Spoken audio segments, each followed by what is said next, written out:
नमस्कार मित्रों, मैं राहुल कुमार राहुल स्टडी 91 पर आप सभी लोगों का स्वागत करता हूं। मित्रों, आज हमारा संस्कृत का ये क्लास 22वां प्रैक्टिस सेट है जो टीजीटी के लिए अनिवार्य रूप से है। मित्रों, किसके लिए? टीजीटी के लिए अनिवार्य रूप से है। इसको देखिएगा।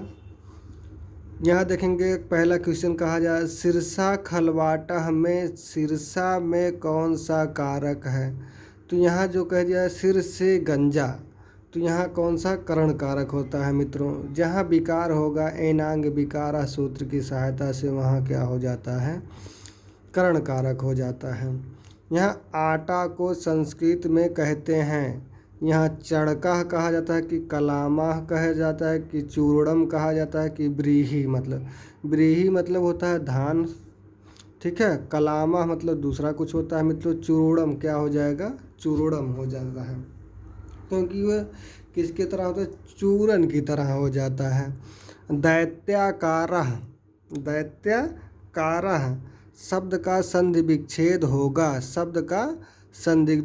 होगा। तीन का क्या हो जाएगा? यहाँ देखेंगे दैत्य धन आकारः, दैत्य धनकारः, दै धन आकारः, यहाँ दैत्य धन आकारः।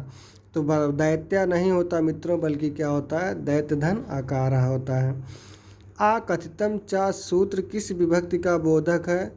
यहाँ प्रथमा दिया गया है, यहाँ आपका तृतीया दिया गया है। आगे बढ़ते हैं मित्रों, प्रथमा तृतीया होगा कि कौन सा होगा? यहाँ देखेंगे द्वितीया। आकथितम चा जो है द्वितीय विभक्ति का सूत्र है। इनमें कौन व्यंजन है? मित्रों, तो इनमें यही व्यंजन है और बल्कि सब स्वर हैं।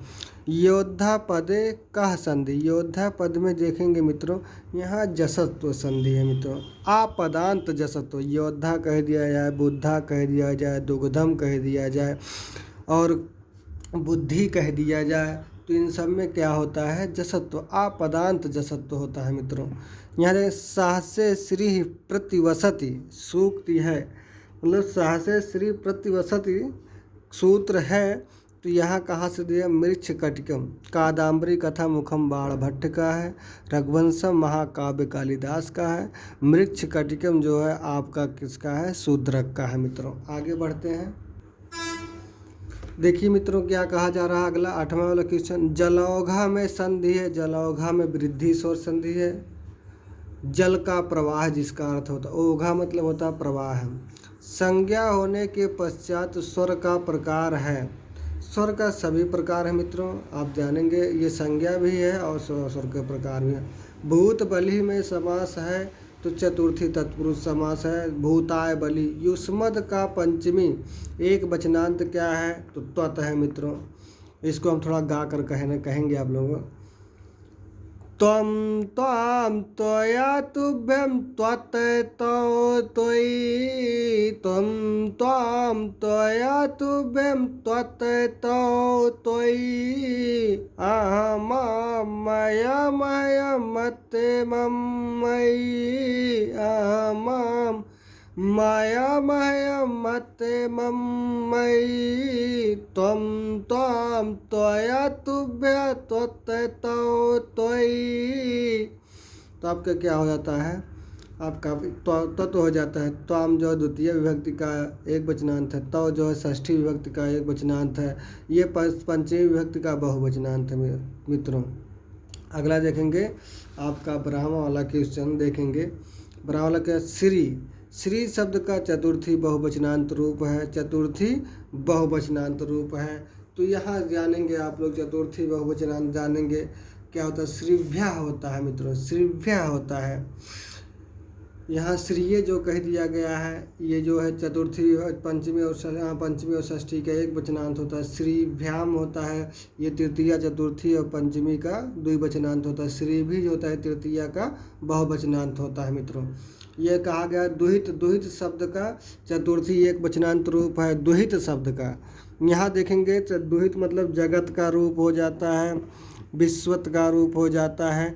13वां वाला क्वेश्चन है मित्रों, तो ये क्या हो जाता है? दुहित्रे हो जाता है। मित्रों, अगला देखेंगे भास प्रत्याहार में आने वाले वर्ण हैं। भस मतलब भस प्रत्याहार, भस मतलब क्या होगा? घड़धस झभई से जाएंगे, झा को छोड़ देंगे, भा को ले लिया जाएगा। झभई घड़धस, झभई घड़धस, ये भी नहीं, ता आ गया है। यहाँ देख लीजिए सा भी रख दिया गया है, यहाँ देख लीजिए रा रख दिया गया है। तो यहाँ देखेंगे झभई घड़धस, झभई घड़धस। देखेंगे मित्रों यहाँ लिख देता हूँ झभई, झभई घड़ धस, ठीक है। यहाँ धस यही बताया गया है, यहाँ बना दिया गया है। क्या बनाया गया है यहाँ दिखा दूँ थोड़ा सा। यहाँ देख लीजिए भस बना दिया गया, प्रथम वर्ण ले लिया गया और इसे ले लिया गया। तो ये ले लिया जाएगा, ये ले लिया जाएगा, ये अर्थात भा हो जाएगा, उसके बाद क्या हो जाएगा, ढा हो जाएगा, उसके बाद धा हो जाएगा। यही 3 ही वर्ण आते हैं, लेकिन इन्होंने क्या गलत छाप दिया है मित्रों, गलत छाप दिया है। क्या छाप दिया है देख लीजिए, 14वां का क्या बताते हैं, 5 ये बता रहे हैं। ये तो बिल्कुल गलत हो जाएगा, ये भी गलत हो जाएगा। यहाँ ता नहीं होगा, यहाँ रा नहीं हो। इस प्रकार से यहाँ आप देखेंगे कोई ऑप्शन नहीं होगा मित्रों, ये गलत माना जाता है। अगला देखेंगे मित्रों तो याद रखेंगे यही 2-3 वर्ण आते हैं, भा ढा धा, ठीक है। घड़धस है ना मित्रों, ये आगे देख लीजिएगा, ये लोग गलत छाप दिए हैं। यहाँ देखेंगे वा का उच्चारण स्थान क्या, वाकारस से दंतोष्ठम कह दिया जाता है।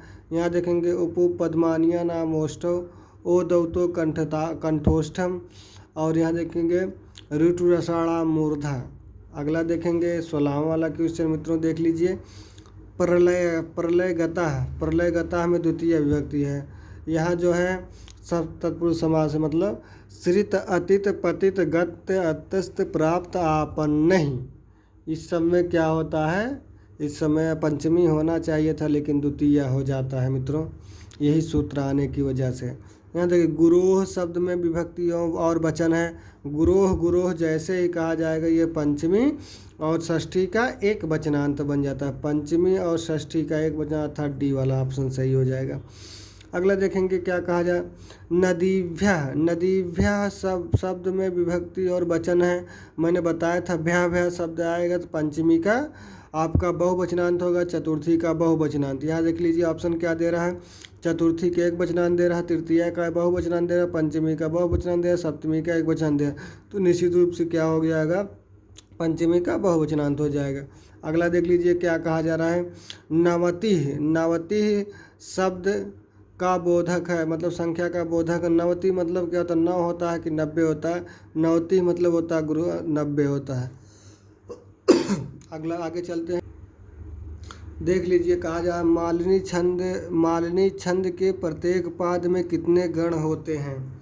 तो यहाँ गण जो कह दिया गया मतलब मित्रों तो ये 5 गण होते हैं, ठीक है, मालिनी छंद में।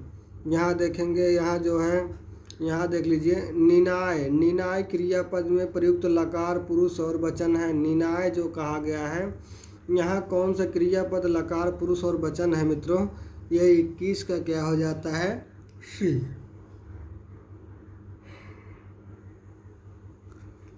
लिट प्रथम पुरुष एक वचनांत। सर्वनाम शब्द है, इसमें कौन सा सर्वनाम शब्द है, तो यहाँ सभी हो जाएगा।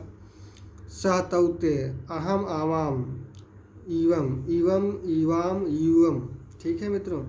भीत्रार्था नाम भय हेतु, ये पंचमी, जिससे डरा जाएगा वहाँ पंचमी तत्पुरुष समास होता है। यहाँ देखें गीत गोविंद के रचनाकार कौन है, जयदेव है। शूद्रक मृक्ष कटिकम, बाणभट्ट कादम्बरी, दंडी 10 कुमार चरितम, ठीक, महाबली चरितम। यहाँ देखेंगे दंडी किस रीति के कवि हैं, तो दंडी आपके कौन हो जाते हैं, पांचाली वैदर्भी रीत के हैं कि पंचाली की गौड़ी रीत के हैं। तो आप तुरंत लगा दीजिएगा वैदर्भी रीत मित्रों, कौन सा, वैदर्भी रीत। वैदर्भी 25 वाला बता दिया हूँ। दंडी किस रीत के कवि हैं, लेखक है तो वैदर्भी। यहाँ देखेंगे व्यंजन संधि का भेद नहीं है, तो यण जो है व्यंजन संधि का नहीं भेद बल्कि स्वर का भेद है। जी धातु में कत प्रत्यय का योग करने पर रूप बनता है। जी मतलब क्या होता है, जीता, कत प्रत्यय लग जाए तो जीता बन जाएगा।